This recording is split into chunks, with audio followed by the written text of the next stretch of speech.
Bien, hermanos, pues vamos a continuar en nuestro mensaje.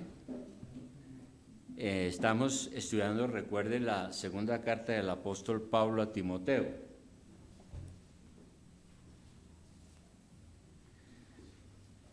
Y hay que terminar lo que uno comienza.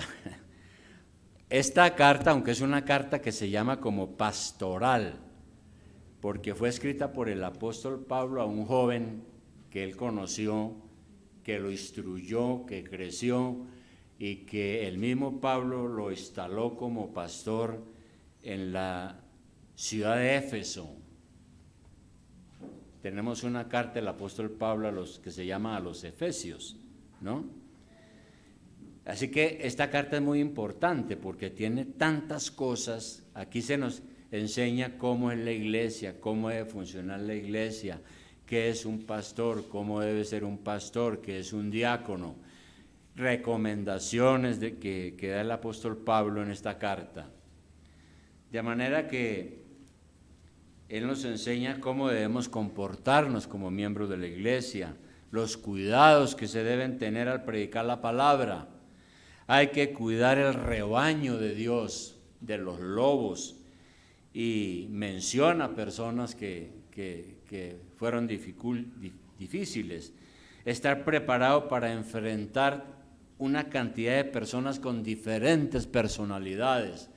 Todo eso le enseña el apóstol a este pastor llamado Timoteo. Pero también le hace ver que las personas en este mundo, especialmente cuando no son cristianos, a veces tienen comportamientos y maneras de ser que expresan precisamente la condición humana pecaminosa, lo que es el ser humano. Por eso hoy vamos a hablar entonces, segunda de Timoteo, a partir del capítulo 3. Vamos a ir tratando estos temas. Una carta que fue escrita hace unos 2000 años, pero ¿sabe por qué permanece hasta hoy? Porque fue inspirada por el Espíritu Santo, por Dios mismo. Y Dios en su divina providencia ha querido preservar lo que conocemos como la Biblia y el Nuevo Testamento para las futuras generaciones hasta que Él regrese. Entonces vamos a iniciar aquí en el capítulo 3, versículo 1, todos con su Biblia, atentos, para que podamos sacar lo mejor con la ayuda del Señor de este escrito y poderlo aplicar a nuestra vida personal. Dice entonces el versículo 1 del capítulo 3, le dice Pablo a este pastor, y naturalmente a toda la iglesia, ¿no? Y a nosotros hoy. También debes saber esto. También debes saber esto, que en los postreros días vendrán tiempos peligrosos. Ahora, cuando habla aquí de los postreros días, también se puede traducir los últimos días. ¿Cuándo serán esos últimos tiempos? Aquí no está hablando el apóstol realmente de los tiempos del fin del mundo, porque a veces la gente lee aquí y dice, o sea que en los últimos días, antes del fin del mundo, vendrán tiempos peligrosos. No se está refiriendo al final, cuando el Señor regrese. Porque no tiene sentido que el apóstol alertara a Timoteo sobre un futuro que él nunca iría a ver, nunca lo contemplaría. Entonces, cuando en la Biblia se habla de los postreros tiempos o de los últimos tiempos, realmente se está refiriendo a un periodo de tiempo que comenzó ¿cuándo? Cuando el Señor vino a salvarnos. ¿Y cuándo termina? Cuando el Señor venga por segunda vez. A ese tiempo que se le conoce también como el Nuevo Testamento, se le interpreta como los últimos tiempos. Entonces quiere decir que ya Ya estamos en los últimos tiempos, ¿no es cierto? ¿Cómo son esos últimos tiempos entonces? Tiempos en los que ya estamos viviendo. Lo primero que dice aquí la Biblia es que son tiempos peligrosos. Y la idea original en el griego es que son tiempos difíciles de afrontar, tiempos muy duros, tiempos difíciles, por eso son peligrosos. Como digo, ¿cuáles son esos tiempos? Estos que estamos viviendo ya. Ya los estamos viviendo. Estos tiempos se caracterizan por algo que también dijo el Señor. Recuerde que en los evangelios el Señor habló del fin del mundo, de cómo serán esos tiempos que vendrán, cuáles serán las señales que vendrán. Y entre las cosas que él dijo hay una allá en Mateo 24:12, no pierda de vista ahí Timoteo, ponga un dedo o algo ahí que ya regresamos, pero vamos a Mateo 24:12. Mateo 24:12. El propio Señor está aquí hablando del fin, que es este periodo de tiempo en el que estamos. Y entonces él está hablando de todos los problemas que habrán y todo eso, y aquí en el versículo, en Mateo 24:12, dice algo muy interesante. Por haberse multiplicado la maldad, el amor de muchos se enfriará. No más, no quiero referirme a nada más, ¿verdad? Lo que está diciendo aquí el Señor es que en estos tiempos habrá una impiedad creciente, una multiplicación de la maldad. Y esa multiplicación de la maldad hará que se enfríe el amor. Se enfríe el amor entre los seres humanos. La anarquía producirá el desorden y ese desorden irá en aumento. Por eso el amor se enfría. La maldad es tanto que la gente ya no siente amor por el otro. Ya uno no sabe si ayudar a otro, porque puede ser un criminal, o porque si le ayuda es peor. Hay desconfianza del otro. Así que muchos creen que hacia el final de los tiempos la situación moral será mucho peor. Ya comenzó. Estos tiempos que estamos viviendo no van a mejorar, probablemente van a empeorar, y lo estamos viendo hoy. Esto que dice aquí Pablo, lo estamos viendo, lo estamos palpando de una manera impresionante, como algo real a lo que estamos enfrentados. Una sociedad sin amor, ¿no? Ahora, luego el apóstol Pablo aquí empieza a hablar de unas características. ¿Qué es una característica? ¿Qué es una característica? Una característica es lo que revela nuestro carácter, lo que somos, lo que nos distingue a cada uno. Es lo que marca nuestra manera de ser. Y por eso uno dice, es que tal hermano es generoso, o bondadoso, o noble, o de mal genio, o es mentiroso, o etcétera. Esas son las cosas que lo marcan en su personalidad. Son sus características, su carácter. Eso quiere decir una característica. Y el apóstol Pablo entonces menciona 20 características sobre cómo es la gente hoy y cómo piensa la gente que no tiene a Cristo en su corazón. El apóstol nos muestra cómo es el carácter de la gente hoy. Hace casi 2000 años ya existían esas personas.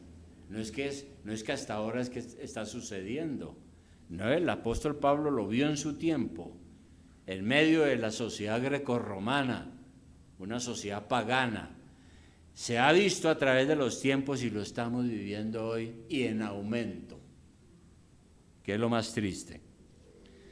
Entonces, estamos viviendo los últimos días porque ya estamos viendo cómo es la gente,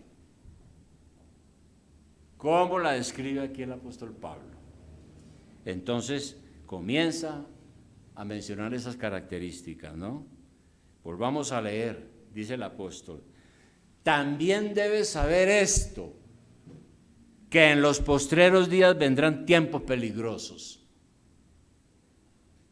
porque habrá hombres amadores de sí mismos. La primera característica de nuestro tiempo, del aumento de la maldad. Habrá hombres amadores de sí mismos. ¿Cómo es una persona que se ama a sí misma? Aquí no estamos hablando de la persona que tiene un sano concepto de sí misma, sino de la persona que se autoadora. En lo único que piensa es en sí mismo. Por eso la persona que se autoadora, que se ama a sí misma, es sumamente egoísta. Una característica de nuestros tiempos. Es un narcisista. Hoy en día se habla mucho, ¿no?, de esa persona. Entonces, la persona que es así, que se autoidolatra a sí mismo y que se cree lo mejor, se dice que es narcisista.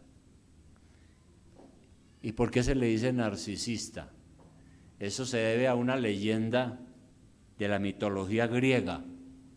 Resulta que había un joven llamado Narciso, era bello, y él todos los días iba a mirar su reflejo en la superficie de un lago. Tal vez no habían espejos como hoy, ¿no? Pero él allí en el agua cristalina se miraba a sí mismo y decía: soy muy bello. Bello. Y estaba tan fascinado con su propia imagen que un día el lago se secó. No sé si fue por el fenómeno del niño, pero el lago se secó. Y él, al no poder ya reflejar su imagen, lloraba y lloraba porque no podía admirar más su belleza. Así que un narcisista es así. Está enamorado de sí mismo. Centra todo su interés en su propia persona. Es un ser egocéntrico que se cree lo mejor en el mundo. Y eso hace que anda en las nubes. No se da cuenta de la realidad y entonces es presumida también. Ese es un dicho que tenemos nosotros, ¿no? La persona que anda volando alto, anda en las nubes porque no está con los pies en la tierra, en la realidad. Presume de sí misma. Y es la persona entonces que tiene un alto concepto de sí misma. Por eso es supremamente egoísta. La palabra nos enseña entonces que eso no debe ser así. Y que en la iglesia el cristiano y el Hijo de Dios no debe creerse más que los demás. No podemos creernos más que los demás. En Romanos 12:3, antes de ir a Timoteo nuevamente, Romanos 12:3, el apóstol Pablo dijo algo, ¿no? Dijo eso precisamente, le dice a la iglesia y a nosotros. ¿Qué dice él aquí? Romanos 12:3 dice: digo pues, por la gracia que me es dada, a cada cual que está entre vosotros, o sea, a la iglesia, que no tenga más alto concepto de sí que el que debe tener, sino que piense de sí con cordura, con prudencia, con realismo, conforme a la medida de fe que Dios repartió a cada uno, ¿no? Entonces, tenemos que ser más sencillos, no podemos considerarnos esa persona con una personalidad narcisista, que se ama a sí mismo, que se admira a sí mismo, ¿no? Que lo admiren a uno tal vez los demás, pero uno a sí mismo. Por eso Pablo dice que una característica de la gente de estos últimos tiempos es que son amadores de sí mismos. Y sigue avanzando el Pablo y dice en el versículo 2 otra cosa, otra característica, dice que habrán hombres avaros. Avaros. Y la palabra que traduce avaros es sencillamente el que ama el dinero. El que ama el dinero. Tiene amor al dinero. Le encanta la plata. Nunca está satisfecho y quiere más y más y más, y eso lo vuelve codicioso. Y ese amor al dinero lo vuelve avaro. Ahora, la Biblia dice que nosotros tenemos que ser buenos mayordomos de lo que Dios nos da, sea poco, sea mucho. Soy responsable delante de Dios de cómo uso el dinero, en qué lo empleo. Como cristiano, tengo que usarlo para la gloria de Dios también. Es clara, somos mayordomos de Dios y darle al dinero un buen uso. Sin embargo, también la Biblia dice que, aunque eso es así, cuidado con el amor al dinero. Porque cuando nosotros empezamos a amar el dinero más que a Dios y a buscar la riqueza como nuestra prioridad en la vida, ya estamos mal. Estamos demostrando que somos avaros, codiciosos, ¿no? Porque lo más importante es la plata, no Dios. Para el cristiano es Dios, primero. Y la mayoría en el mundo hoy en día, desde que amanece, decía un pastor una vez, amanece con el signo pesos en la frente. Es buscando las cosas. Claro que tenemos que trabajar y ganar dinero para nuestras necesidades básicas, pero aquí está hablando del amor al dinero, que hace que uno se olvide de Dios muchas veces, ¿no? El avaro nunca hace un servicio a Dios de corazón, porque él siempre piensa, ¿qué provecho personal puedo sacar de aquí? Como dicen hoy en día, ¿cómo voy yo ahí? Aún en la misma iglesia, muchas veces, ¿no? Si alguien sirve y dice, bueno, pero hagamos cuenta a ver qué voy a sacar yo ahí. Ahí hay un problema grave. Bueno, y es muy interesante que eso está muy incrustado en la personalidad de mucha gente. Es una característica, es avaro. Ahora,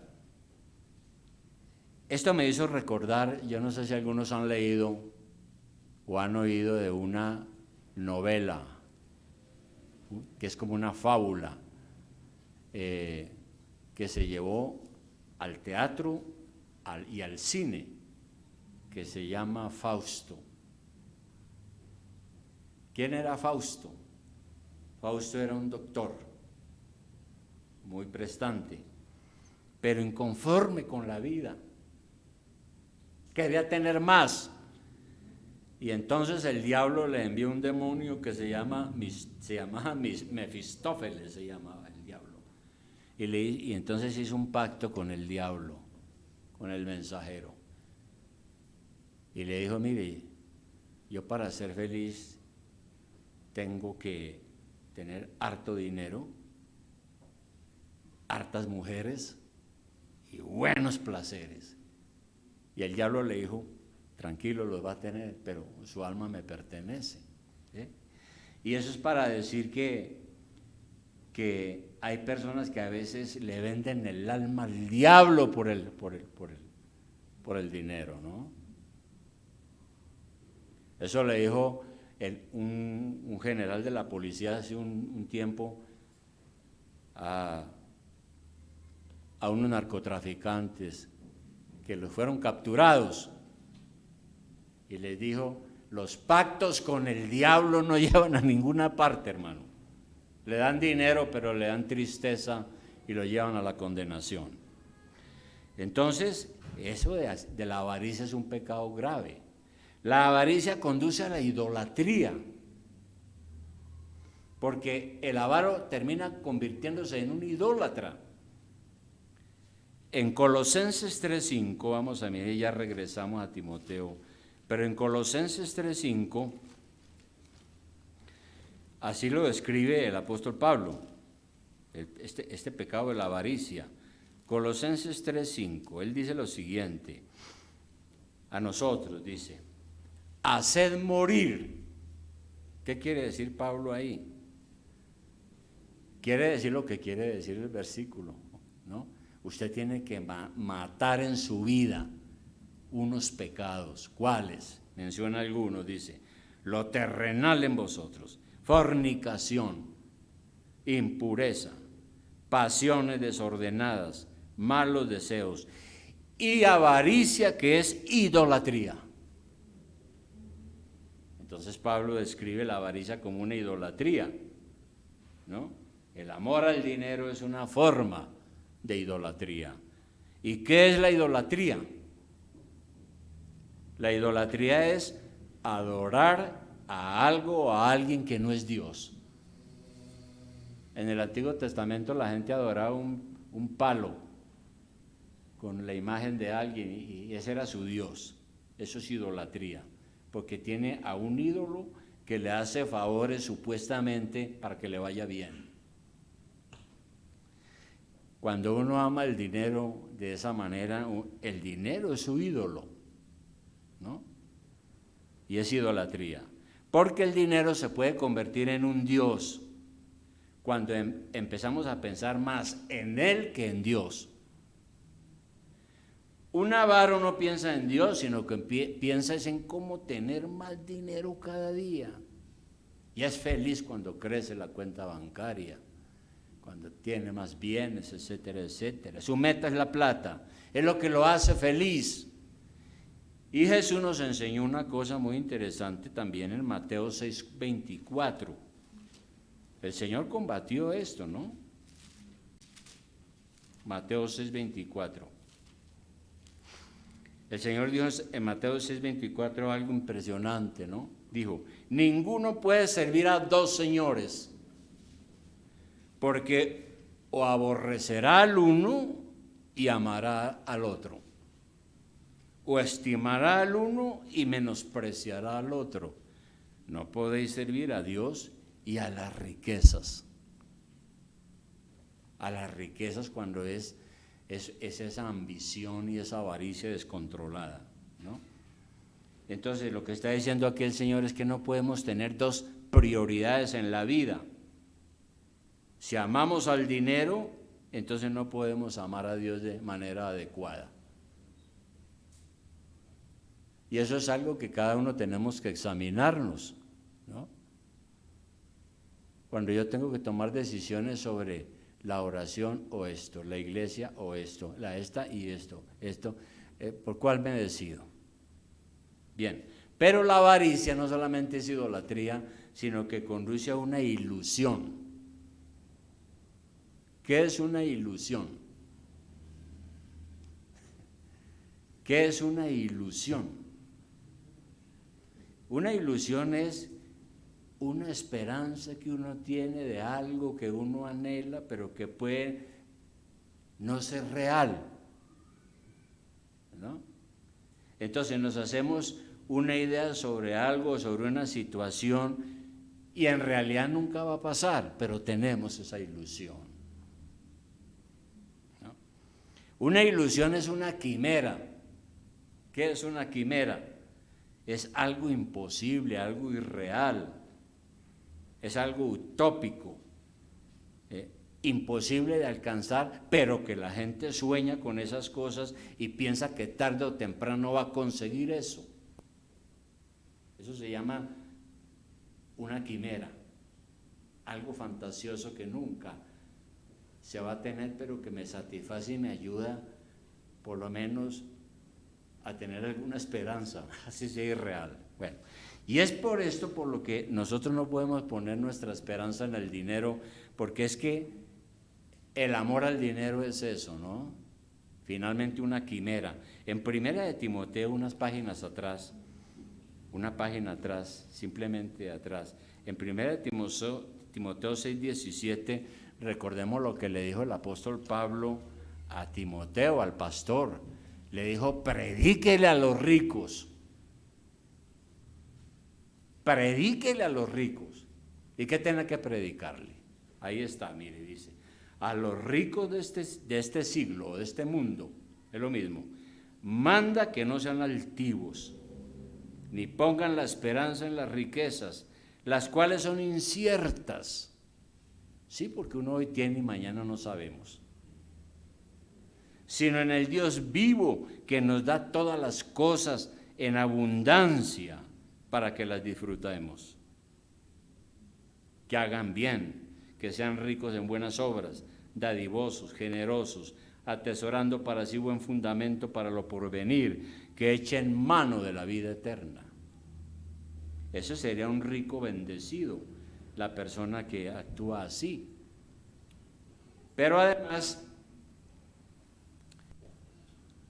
nos dice aquí el apóstol que Dios es nuestro proveedor, ¿no?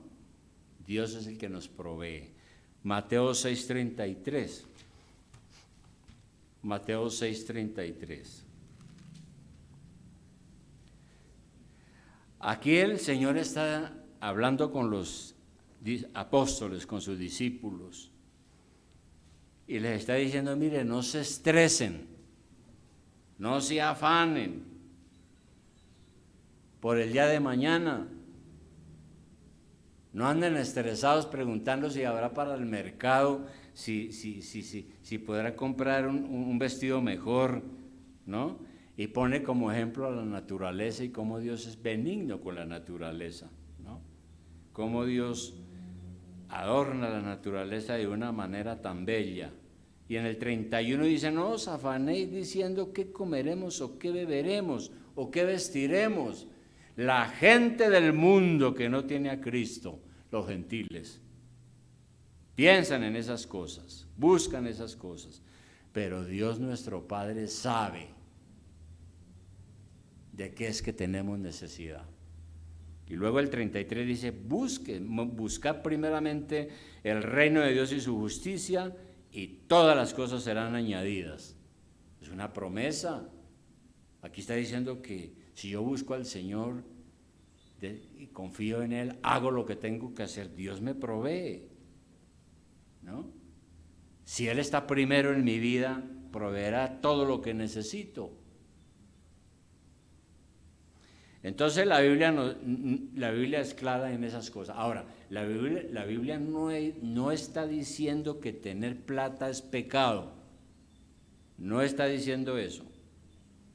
Porque todo lo que nosotros recibimos, lo recibimos de la providencia de Dios. Todo. Aún el más rico que hay aquí en este país. Él llegó ahí porque Dios se lo permitió. Entonces, el dinero en sí mismo no es un mal. Lo que es malo es el amor al dinero. Ahí está el problema, porque nos conduce a la codicia, a la injusticia y a todos esos pecados. Y eso es una característica hoy de mucha gente, ¿no? Volvamos allá a 2 de Timoteo 3, porque Pablo menciona otra característica. Él está diciendo, en los últimos tiempos habrán hombres narcisistas, habrán hombres avaros, y luego menciona otra característica, una tercera, habrán hombres vanagloriosos. Vanagloriosos. ¿Cómo es una persona vanagloriosa? ¿Cómo es alguien vanaglorioso? Un vanaglorioso es un fanfarrón, es alguien que alardea de sí mismo, ¿no? Emboba a los ingenuos con sus fantasías. El vanaglorioso se jacta de sí mismo. ¿Recuerdan la parábola del fariseo y el publicano? Podemos recordarla. Lucas capítulo 18, versículo 10. Lucas capítulo 18, versículo 10.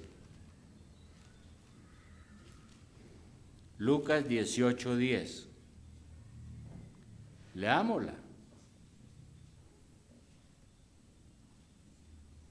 18, 9. Ahora, ¿qué era un fariseo? Un fariseo era un hombre muy religioso.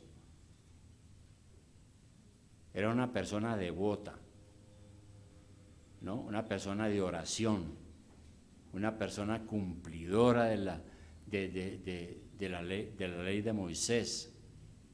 Era una persona fiel al templo de Dios y todo eso. Un fariseo no era cualquiera.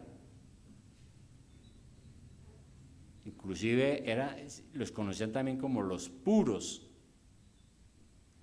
Bien, ¿y quién era el publicano? El publicano era alguien que generalmente llamaban publicano también a los servidores del Estado romano, aquellos que eran como traidores a la patria, eran considerados gente de abajo, gente mala.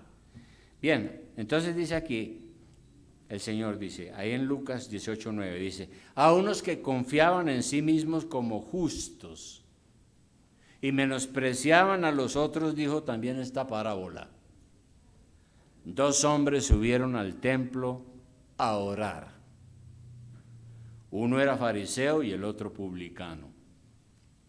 El fariseo, puesto en pie, oraba consigo mismo de esta manera: Dios, te doy gracias porque no soy como los otros hombres, ladrones, injustos, adúlteros, ni aun como este publicano, porque el otro estaba también ahí en el templo. Ayuno 2 veces a la semana, doy diezmos de todo lo que gano. O sea, el hombre fue diciendo: Dios, mire, yo soy esto, yo soy lo mejor, yo soy verdaderamente una persona fiel, comprometida, ¿no? Es decir, yo soy excelente, yo tengo todos los derechos y merezco todas las bendiciones. El 13 dice, mas el publicano, estando lejos, no quería ni alzar los ojos al cielo, sino que se golpeaba el pecho diciendo: Dios, sé propicio a mi pecador. Dios, tenga misericordia de mí, que soy un pecador, perdóneme, Padre. Dice que ese fue perdonado y el otro no. ¿Por qué? Porque era una persona vanagloriosa. Y eso le pasa a mucha gente. Hoy en día la vemos mucha gente, sobre todo de la farándula, o personas que nunca tuvieron muchas cosas, pero la suerte, como dicen popularmente, no es que creemos en eso, todo lo permite Dios, pero llegó a un punto donde tuvo cosas, tuvo abundancia, posición, ¿no? Y entonces se vuelven engreídos, vanagloriosos y creen que pues la fama y el éxito es lo mejor que han logrado tener en la vida. En cambio, una persona que ha sido sufrida y que le ha tocado muy duro y que todo eso es a veces más sencilla, porque reconoce lo que cuesta las cosas que se adquieren en la vida. No es vanagloriosa. Y unas 2 últimas que menciona aquí, volviendo a 2 de Timoteo 3. Además de eso, dice que habrán hombres amadores de sí mismos, avaros, vanagloriosos, dice soberbios. ¿Cómo es una persona soberbia? Algunas confunden la palabra soberbia con el mal genio. Entonces dicen, no, es que ese es un soberbio, pero no es eso lo que significa. Se puede traducir como una persona arrogante, eso es un soberbio, ¿no? Y lo que transmite el mensaje original es aquella persona que se cree que está por encima de los demás. Eso es una persona soberbia. Siempre cree que está por encima. Mira a los demás por debajo del hombro, dicen algunos hoy en día. Es una persona altiva y orgullosa, porque la soberbia los tiene ciegos. Piensan que no tienen necesidad de Dios. Al contrario, creen que es que Dios es el que los necesita a ellos y que Dios tiene que aceptarlos como son, porque ellos merecen que Dios los acepte y los bendiga. Gálatas 6:3. Gálatas 6:3, ¿qué dice? En Gálatas 6:13, Pablo le está hablando a la iglesia, ¿no? A nosotros. Y le dice lo siguiente, y nos lo dice hoy, dice, porque el que se cree ser algo, no siendo nada, a sí mismo se engaña. Así que cada uno someta a prueba su propia obra, y entonces tendrá motivo de gloriarse solo respecto de sí mismo, y no en otro, porque cada uno llevará su propia carga, ¿verdad? Entonces, eso es la soberbia. Y por último, por hoy vamos a dejar ahí, por último menciona otra característica allá en el versículo 2 de 2 de Timoteo 3, además de vanaglorioso y soberbio, dice blasfemos, pero eso lo vamos a ver el otro domingo. Pero ¿qué pasa finalizando con el soberbio? El soberbio, la persona arrogante, siempre busca la independencia o el control. Las personas orgullosas a veces les parece muy difícil trabajar en equipo, o trabajar con un jefe, o tener una autoridad. Ellos quieren ser su propio jefe. Y por eso a veces dicen, yo no necesito de nadie, ¿no? Y si hay un soberbio en la iglesia, dice, yo no necesito someterme aquí a nada. Yo soy independiente, nadie tiene por qué cuestionar mi fe y mi doctrina. Es una actitud soberbia, ¿no? También el soberbio es tentado a hacer una cosa que se conoce hoy, yo la he oído, y es que a veces dice la gente, fulano de tal es muy cuadriculado, dicen. Y con eso lo que quieren decir es que es una persona testaruda, legalista, cabezadura, que cree que siempre tiene la razón y que siempre dice las cosas se hacen a mi manera o nada. O estoy en contra. O se hacen a mi manera o yo no. No voy ahí.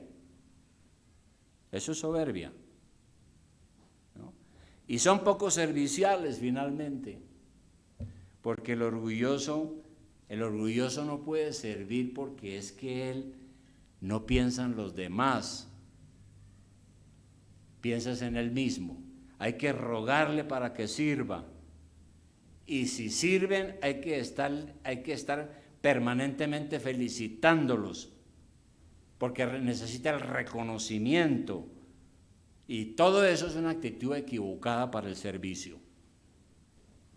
Ahí en Gálatas 5:13, con esto terminamos, Gálatas 5:13 dice también el apóstol algo interesante, Gálatas 5:13,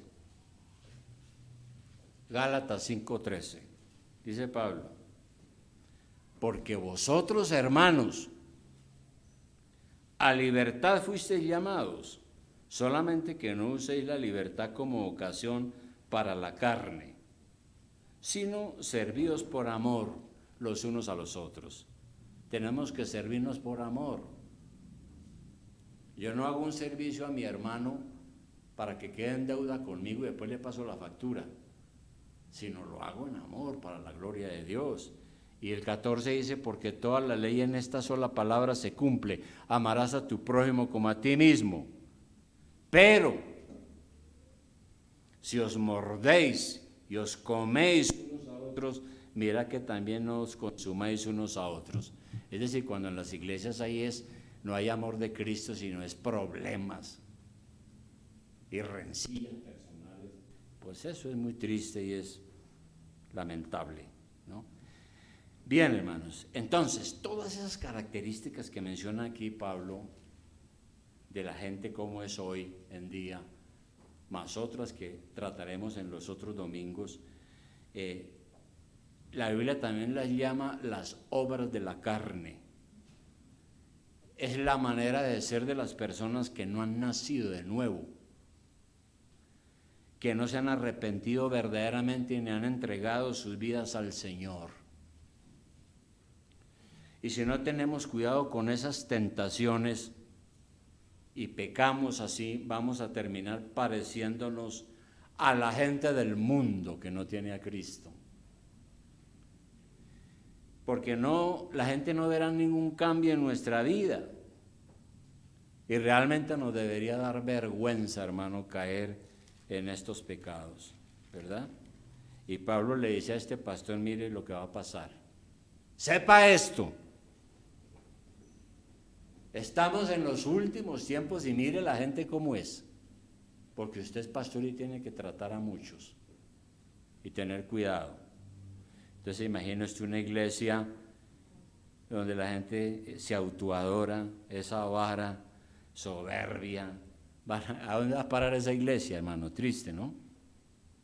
Bien, no podemos parecernos al mundo. De manera, apreciado hermano, en esta mañana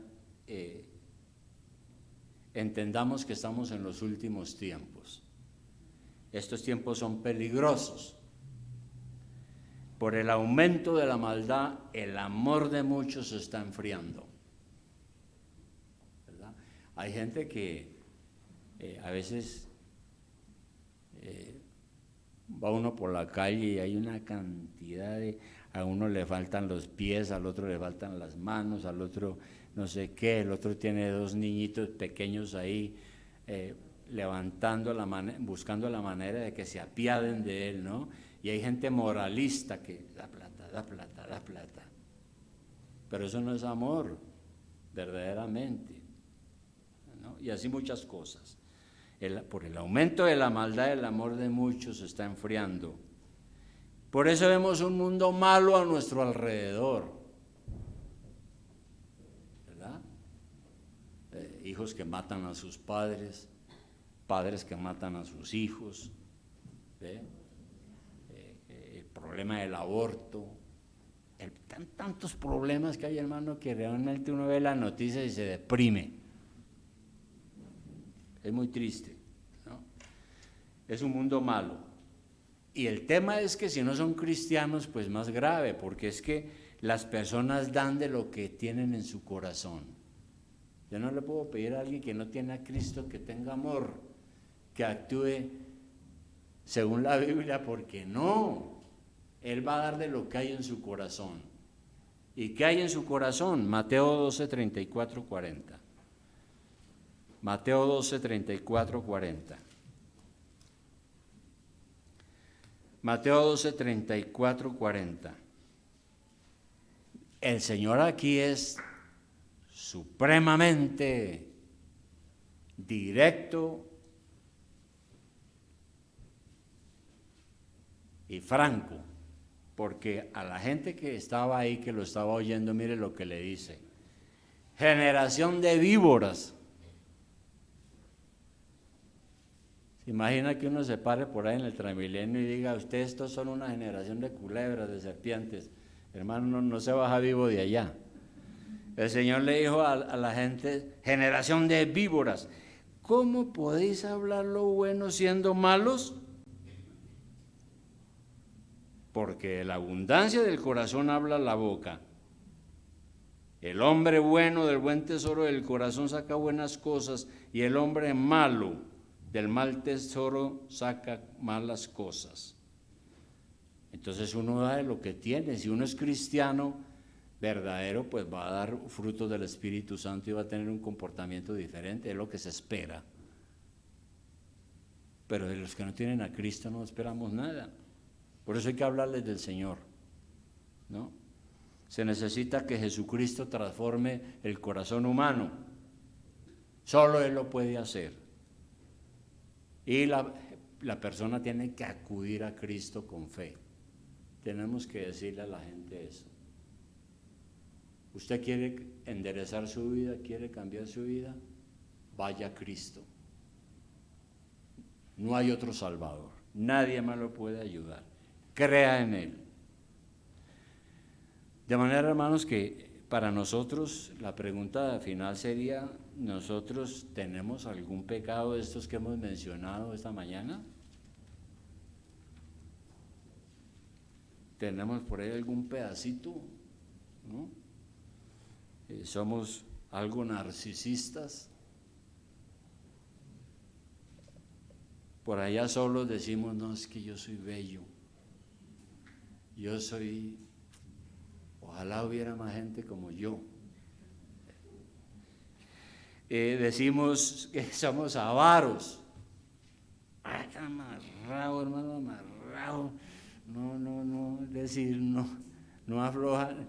Como decía un hermano, decía, no le bota un grano al gallo de la pasión, decía alguien, yo no sé.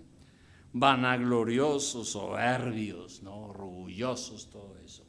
Si nosotros hemos pecado en algo de eso, tenemos que pedirle perdón a Dios, pero de verdad debemos ser personas muy diferentes. Pero somos humanos, claro, y a veces Satanás nos coge débiles y nos tienta para que pequemos.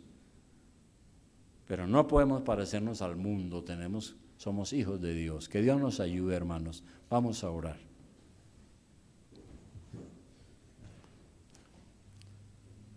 Querido Padre Celestial, muchas gracias te damos, Señor, por tu palabra. Hemos leído aquí en tu palabra que estamos en los últimos tiempos. La maldad irá en aumento y lo estamos viendo hoy. Pero tú has dicho, Padre, que nosotros somos la luz del mundo, los que podemos alumbrar en la oscuridad y mostrarle a la gente el camino. Gente difícil, pero Padre, te tenemos a ti, tenemos el poder del Espíritu Santo, que es el que convence de pecado a las personas. Es el que le da dolor por el pecado. Le abre los ojos para que vean su pecado, para que se arrepientan y sean salvos. Gracias, oh Dios, porque tú nos has hecho ver estas cosas a nosotros. Pero estamos aquí con esa misión.